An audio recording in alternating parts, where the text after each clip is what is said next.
Hello, hello, hello, everyone. Welcome to another episode of the Birthing Experience. Let me take a moment to share this out. I am super excited for what's about to happen, okay? You guys know I start off this way all the time because it's just so exciting being able to speak to so many experts. And this one is real special to me. So I can't wait to introduce who's with us tonight. Okay, so I'm here. Make sure you guys, those of you who are here with me live, say hello below. Definitely take a moment to share this out. If you are on the replay, welcome. Thank you for watching. This is the Birthing Experience where we help coaches birth their mastery. And I'm your host, Nyala Phillip, the Master Midwife. I'm so excited because guess who's here? Who's here is Michelle Snow. She is a speaker. She is a career and leadership coach. She is a motivator. I mean, I have been following her for years. I've been able to see her grow such a close-knit and wonderful community. And I cannot wait until she shares her gems with us tonight. So, hey, Michelle, how are you? Hi, I'm wonderful. I'm grateful to be here. I know Facebook takes a little bit of time to dial up the energy online. So I know there are people who are still clicking and getting themselves situated and they're scrolling through like, well, should I listen? Should I not listen? So if you just happen to get this in your feed and you are looking for some real honest conversation about what it takes to be great, then Nyala and I really want to be in your life tonight. So hold on and keep that pause right here. See what I said? Let's get started.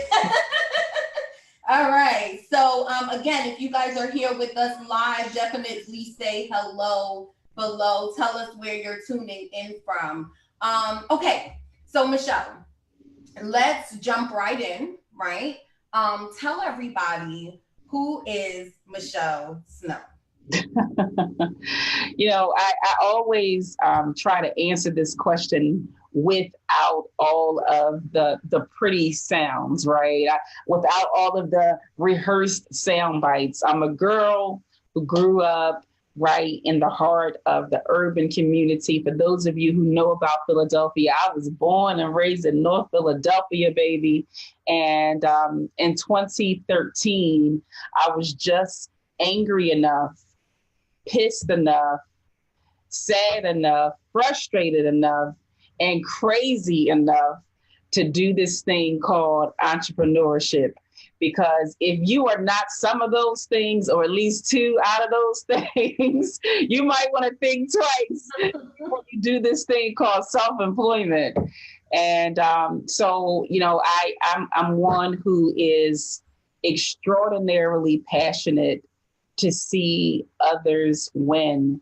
And Nyala, I want to say to you, congratulations for not quitting. Thank you. For not quitting, because this is a beast. Yeah. Right. And it never gets enough, right? This beast called entrepreneurship, branding, leadership, growth, it never stops. It never sleeps. It never slumbers. It never grows tired. It's always hungry for you to do something to it or with it. Yeah. Let me say to you, salute, that you did not let go. You did not let go. Yeah. So one of the things I told you, I didn't tell you what story I was going to share, but I'm going to share this. Okay. I am from Brooklyn, New York, so I'm not a Philadelphia native. Mm-hmm. However, I've been here for 11 years, almost 12 years. And when I first came here and I broke into the business world, you're one of the first people who I met and saw you starting like at the beginning. I remember you saying career coach. Everything was career coach. And then you started using the hashtag grow together. And at first I thought it was so weird because every comment, every post, it said hashtag grow together. And that just stuck to me. It stuck to me just seeing the way you grew your community, how genuine everyone was, how everyone was operating in integrity. Everything that was happening just really stuck, with me. So here's my question for you. What made you come up with this grow together hashtag, and what does it really mean? Grow together was not planned. It was not one of those things, sometimes in business, we have those seasons where our strategies are calculated and researched and very well thought out and methodical, right? And so after some great pontificating, we roll things out. Grow together was a feeling. It was very spiritual. It was the essence of my heartbeat for what was happening in my reality. So, as I said to you offline, Michelle Snow brand and community started out of pain, out of frustration of being this square peg trying to fit in a bunch of round holes, just like many of you who are breaking out into your brand. You're knocking on doors. You're meeting people, you're collecting business cards. People are promising you, hey, all right, we can probably do something. That sounds good. Call me, inbox me, let's catch up. I look forward to hearing from you. I know that I've got about 200, 300, 500 witnesses out there when you watch this replay. And then you get home and you do the follow-up and you don't hear from these people. They don't answer you back. You call 2, 3, 4 times. And then you're just like, man, well, did I do something? Did I offend them? Is it me? What happened? So I ran into a lot of that. Even when I was giving myself away, even when I was saying, well, I'll just serve you. Try this out. And if it's not good from what I'm saying, then don't pay me. People were still, Nyala, they would still give me a hard time. Well, can we meet to talk about the meeting to see if the meeting will work? Oh, no. I had it. And I said, there is somebody who's just like me, who just wants somebody to hold them down. And truthfully, grow together was what I was feeling because I was figuring it out, right? My truth is, I started career coaching when I really didn't know what it was. I just knew I had some dope super skills. I was in human resources. I'd been to school. I was passionate. I could talk. I had some good ideas. Let's see what happens. Mm-hmm. And in that, we were growing and changing and transitioning, and my stuff helped their stuff and their stuff helped my stuff. And then boom, oh yeah, we are growing together. Mm-hmm. So and it came out like that, just spoke to you. Yep. Mm-hmm. One of the things you mentioned was how you decided to just create your community, right? So I want to ask you a question about that. How important is community to growing your coaching business? It's everything. It's everything. I mean, time out for the foolishness of I don't need nobody. That's why I don't ask nobody. It's about me and my bag. Oh, sit down. Sit down and have 4, 5, or 7 seats. Because why do you create a business that's about service when you don't value people, when you don't value spirit, when you don't value relationships? If that is not your forte, then by all means, you need to be solely focused on product, a thing. People buy it or they don't buy it, and you in and you out. Yeah. But if you want to call yourself some sort of facilitator, leader, or coach, it's all about the relationships. And you have to prepare yourself that the relationships may suck. Okay, wake up everybody and smell this coffee that I'm brewing. Sometimes the relationships will suck. They will offend you. They'll hurt your feelings. You won't see eye to eye. You would have thought that this person would have did this for you and they didn't. You will constantly be on a roller coaster of shiggity. I didn't say the other word, Nyala. Shiggity. You'll constantly be on a roller coaster of it. But here's what I want you all to hear, because this is not about the negativity. I'm just being extremely transparent tonight.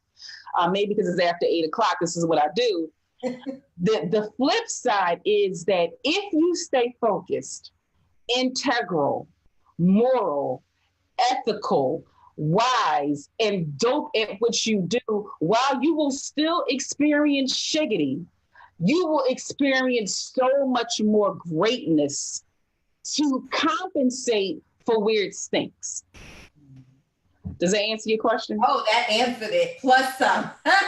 Those of you who are here with me live, you guys are enjoying this and you feel that more people need to hear this message, definitely take a moment to share this out, and also tell us hello below and where you're tuning in from, okay? So I want to shift for a minute, and I want to talk about your story. So here at the Birthing Experience, we're all about helping our coaches push, plan, prep, produce their mastery, right?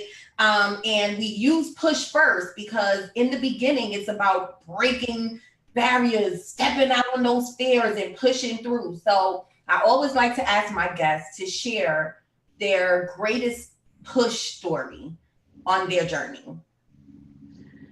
Well, you all don't have enough time for me to tell you all the crazy, but let me give you the essence. So money is one of the biggest challenges that cause so many people to throw in the towel and to go back to work.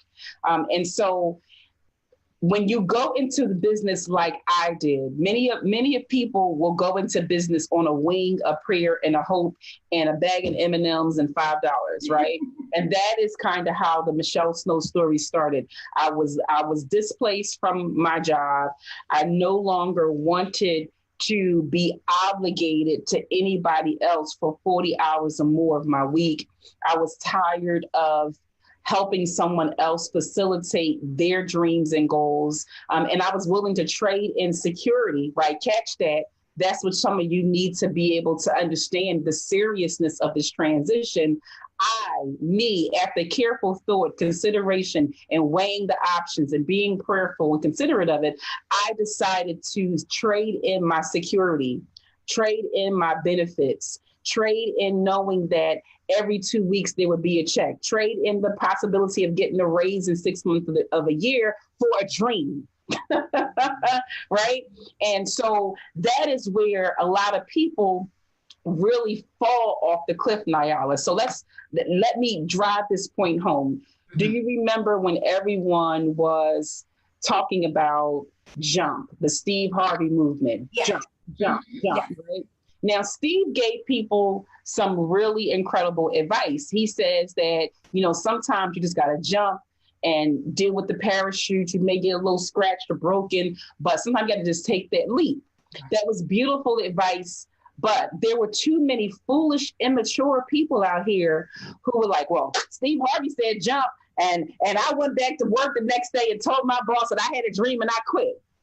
Okay, dummy. Well, do you have a plan? Do you have right? These folks were just being asinine and not practical, right? If you can start your business and transition with some resources, by all means, do it. Don't think that suffering and pain and poverty shows that you really hustling. You really thriving because you broke and you up all night. No sleep. Right. Baby, I'm getting a nap. You have got to find a way that if you can get some resources, some money, and some credit, that is a more effective way to start. I didn't have any of those things. So I was constantly working against the grain. So, but by the grace of God, a lot of faith and the truth. So I'm gonna let you really in my business. My absolute truth, something that God gave me that not everybody gets. I had a lot of people believe in my dream.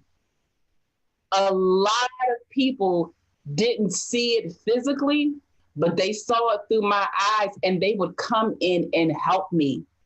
Yeah. Nyala, there have been times I've been in my office and people brought me food. They brought me dinner. They made sure I had decorations from my office. They brought me coffee so that I could entertain my clients. They furnished my offices, gave me free legal services, loans. Yeah.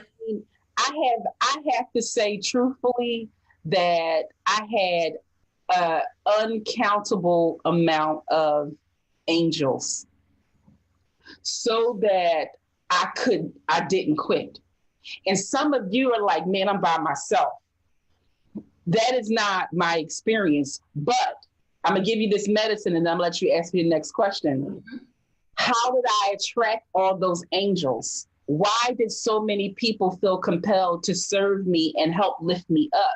Because of my ridiculous belief and faith in what I was doing, on top of I was good. I love it. Yeah. So don't be out here with just your faith and you're not great at it. Like, be amazing at it so that people be like, man, look, you too dope. You need a check. You need a hamburger. You need a yes. I see where you going. Just tell me what you need. So I hope that helps somebody. But that was my start. That was my story. Yeah, it totally does help. I love the way you said your faith, but also being good at what you do. That's another thing that we talk about a lot, which is mastery. Say it's good, it's nice to be able to say, oh, I can help you solve this problem, but you got to be great at what you do. And in order to be great at what you do, you have to become a master at something. You have to be consistent with what you're doing so you can become a master. One of the things that I heard Michelle say, and I hope you guys are listening, is that when she started, she, was working at Human Resources. She just had an idea and she got started. So this consistency in the years of her being committed and disciplined to take action every single day turned her into a master. Okay. So we're not saying start perfect. We're saying start, stay consistent, and have your faith become a master at what you do. Yeah, I love it. Okay, so next question. What do you think is the one thing that stops coaches? Because you've been able to grow like crazy in the coaching industry. So what do you think stops coaches from growing the way you have? There are one too many coaches in our industry who get caught up in what it looks like to be a coach. They see us, right? Nyala, they see us on Zoom. They saw us on Facebook. They saw your promotion. They saw people get excited and share the posts. And then so they sit home and say, I want that. That looks good. She can talk, I can talk. She can be on Facebook, I can be on Facebook. And they don't understand what it takes to stay focused.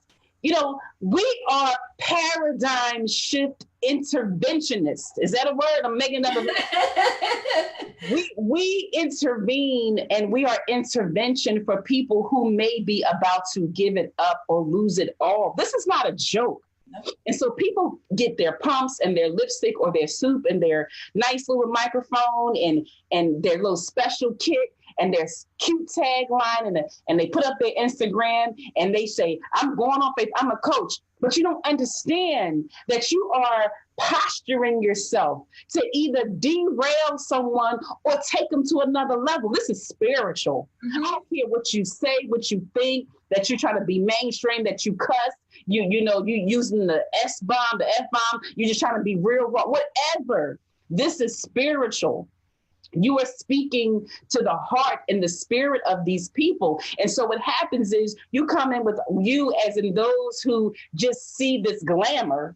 You see, I'm a Forbes coach. You see me getting this award. You see me in New York being honored. You see me on that stage, but you don't understand that it took a lot of inside sacrifice, putting aside your frustrations and your pain and standing in the gap for these clients. How many times, Nyala, do you be asleep at night and you're dreaming about your clients? Yeah. You would rather be asleep. Mm-hmm. You would rather be somewhere chilling with a drink.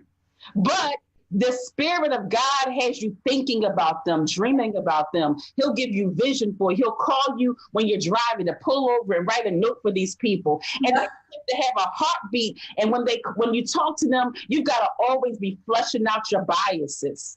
Coaches hear this. Aspiring coaches hear this. Speakers, leaders, ministers. You have to constantly posture yourself so that you are flushing out and destroying your bias. Because there'll be people who come to you with all kinds of raggediness. I told you guys, get ready. I warned you guys. I said, get ready. I hope you guys are listening. Yeah. Mm-hmm. They will come to you raggedy. They will come to you afraid. They will come to you desperate, broken. They'll come to you wrong and raw. And you have to posture yourself to take the authority of God, take your wisdom, take your skill set, your education, and your experience, and put it and posture it in a way that they can receive it and grow from it, right? I have clients who tell me every crazy thing. Well, Michelle, you're not going to like me anymore because if I tell you my truth, you're just going to stop working with me. Okay, well, what's your truth? I'm a swinger. Okay, so because you want to have sex with Jerry and John and Mary, I'm going to stop loving you? Like, I'm not in it. Don't call me over. Don't invite me. But if that's what you do, I'm going to pray for you, hope that you make some changes. But in the meantime, let's get this business straight, right?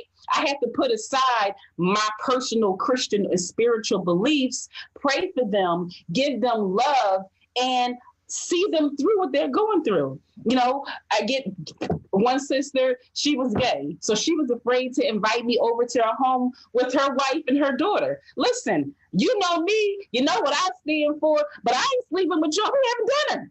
Yeah. Yeah. It's some chicken and some macaroni and cheese tonight, right? You know, you've got to be always in a position that people are looking to you for love and for light.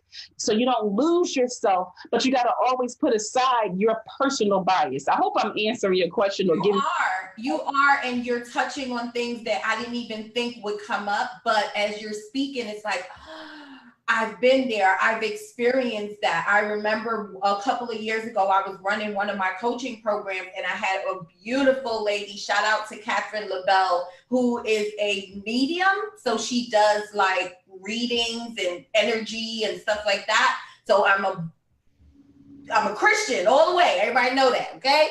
However, you know, one of the things she said when she gave us a testimonial is she said that she was a little scared to join the group coaching program because she knew what I stood for and she knew the type of people who I attracted, but she was so wrong when she joined. And the one thing that she loved about being with all of us was that she didn't feel, you know, everyone respected their beliefs and she never felt like anyone was being prejudiced against her. And I think that that's really, really, really important in business. And that's something that us Christians don't want to talk about, but that dialect needs to be open. You know, that's just, I'm with you on that one. I mean, that's why it's called marketplace ministry, right? That our clients and supporters and fans respect that we stand firm on our beliefs, right? They respect that this is what Michelle does. This is what Nyala does. I respect that. They know that a lot of our coaching and our insight, it is Bible-based. But because we've chosen mainstream marketing with this nice title called coach, but the didn't say nothing but some evangelism or some missionary work, that we've played it so that you can digest it. People respect that, right? I have Muslim clients, I have Jewish clients, Jehovah's Witnesses, people who just call themselves spiritual, and none of them say, well, I can't be served by you because I know where you stand, because they understand that whatever I stand for, I'm still serving them love. And so the original question is, why do some coaches fall off? It's because all too many are focused on is the stage. The stage is the end result. You don't get the stage at first unless you're a fraud or a fake. It's the work that comes in first. It's the power of the relationships. Because when you get on the stage, you got to have something that's magnetizing. Mm. You've got to get up there and people say, now that you got the microphone, now what? But what happens is people get up there and say their 3 little tips and pretty PowerPoint and this is what I've done and this is how I do. Nobody wants to hear that at a conference. How can you help me be better? So let me wrap this question up by saying to you, coaches, too many of you fail because you're so hungry and desperate for the stage that you're not willing to do the work for the heart so that these people can live beyond you. Don't make people so addicted to you that they can't move on. That's a trick. And that's a lie. If you get a coach and they got a 3 or 5 year or 10 program, you got to bid it 16 times. This one client, I know I'm on a roll, but just stay with me. I love it. Keep going. I'm going to say this. My new client who just entered our new program, it's called Snow 100. It's an exclusive client membership. Mm-hmm. New client, when I was pre-screening her, she said, how many times do I have to take your course before I pass? Now, I'm a little slow. So I said, how many times do I have to take the class before I take it? I said, what are you talking about? How many times you got to take it? She says, well, the last coaching I was in, I had to take it 3 times. It meaning not 3 different growth sessions or phase 1, phase 2, phase 3. This coach set her up so that she took phase 1 3 times. Baby, run. Get rid of that coach, because if anybody is creating a program that's purposely designed that one time isn't good enough, get the hell out of there, because that coach is nothing but a shark. And they're looking to steal and draw from you, and they're not looking to pour in. Hashtag the end. I'm sorry. All of that. Yes. Okay. So my last question to you, well, my last request was for you to give us your 3, top tips, but you just gave us so much. I think we got like 7 in there. So, give us your 3 top tips. Your 3 top tips for coaches. If there was someone listening to us right now that's on the verge of giving up, that's going down the wrong path, what would you tell them?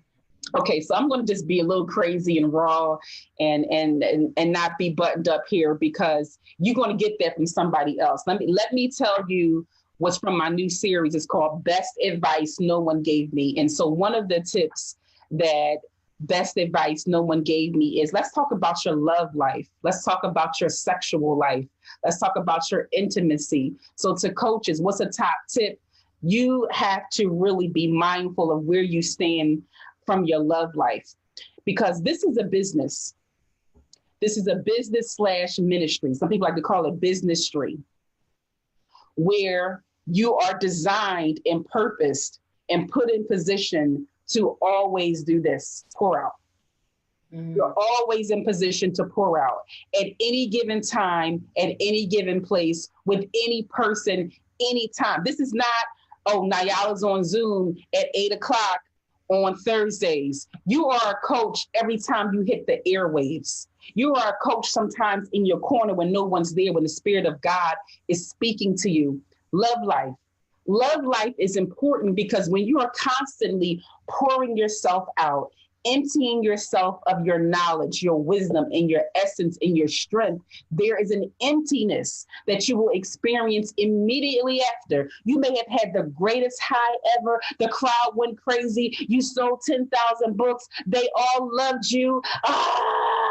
Then when the coolness comes, and you're alone and you're now empty because you poured out, what are you doing and how are you spending your time in the late night? See, this is when our sisters and our queens are feeling vulnerable, because at nighttime, baby, I don't know about you, I want to be held. Yeah, I want to be poured in too. Okay, so for those of us who are unmarried, your trouble comes because now you're looking to fill that little emptiness you have. And without being aware of what has happened to you, this is when you're running to too many persons to fill you up. And now you posture yourself that you've got Johnny's essence on you, you've got Mel's essence on you, and for some of you got Sarah's essence on you. And then you're wondering why you're feeling so schizo. You're wondering why you feel so out of place. Now, this is not a new conversation. Juanita Bynum told us this over 20 years ago. I'm just repeating what the Queen laid down because I've now experienced it.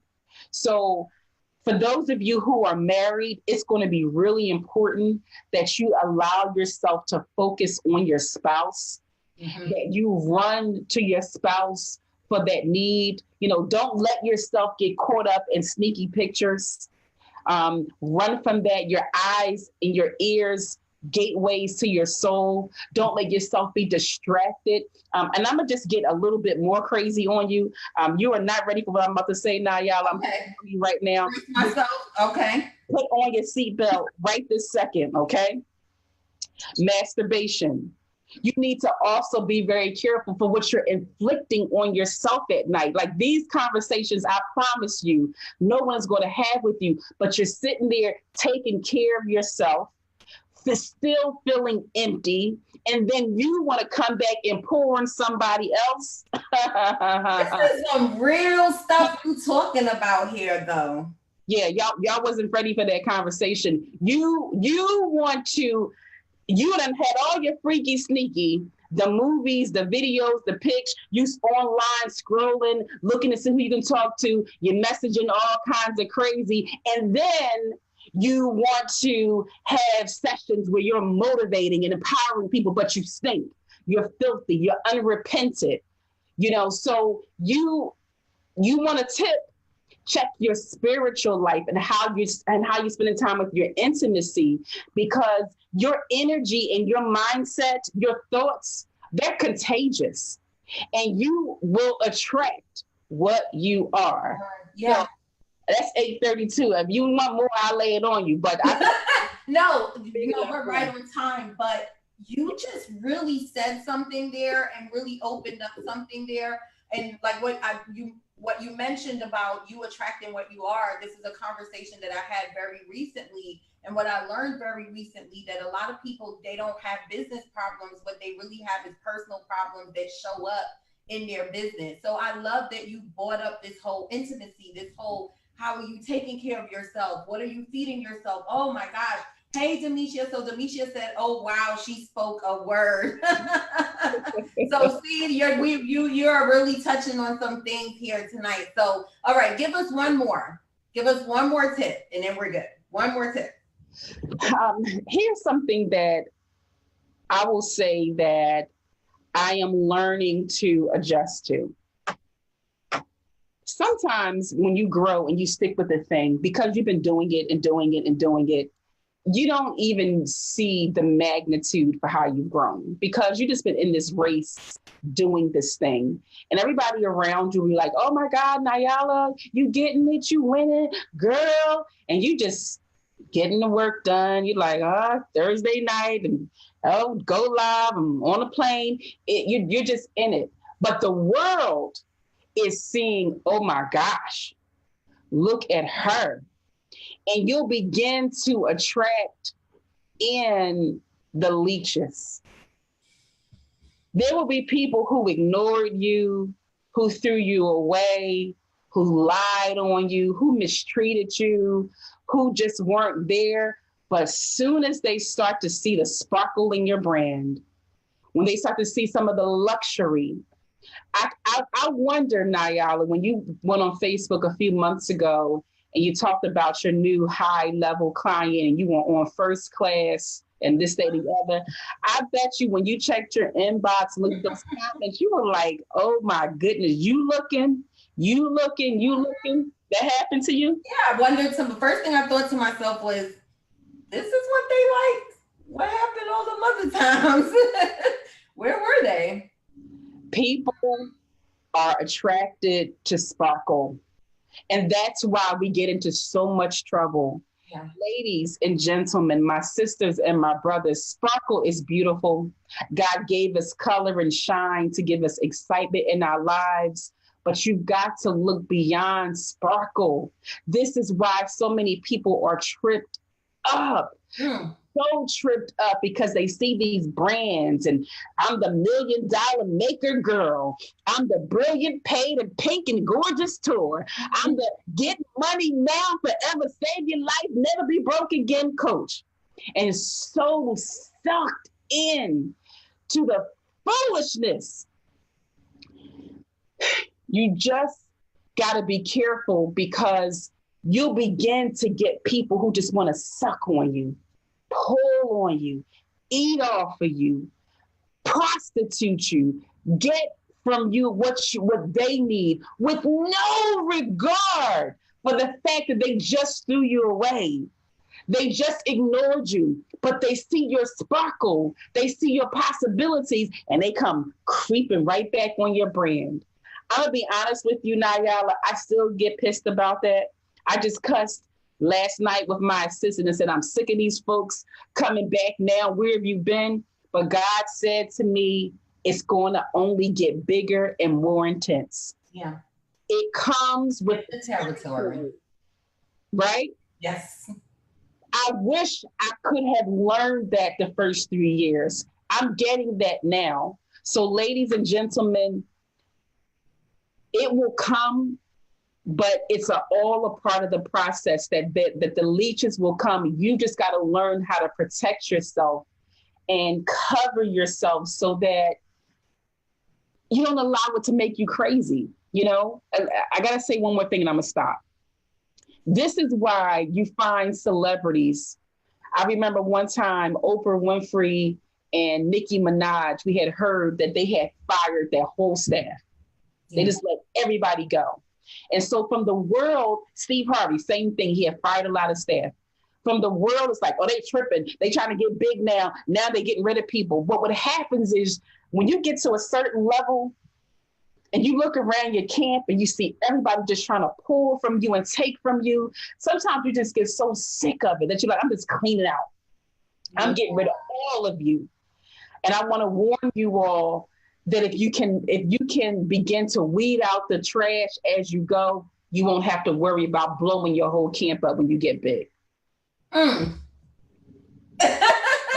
ended that with everything, okay? So that is a good tip right there. That is a good tip, is to be careful for those people who are not coming for the right reasons, and also know how to protect your sanity through that process. So Michelle, can you tell everybody where they can reach you? Definitely tell them about the Facebook group, please.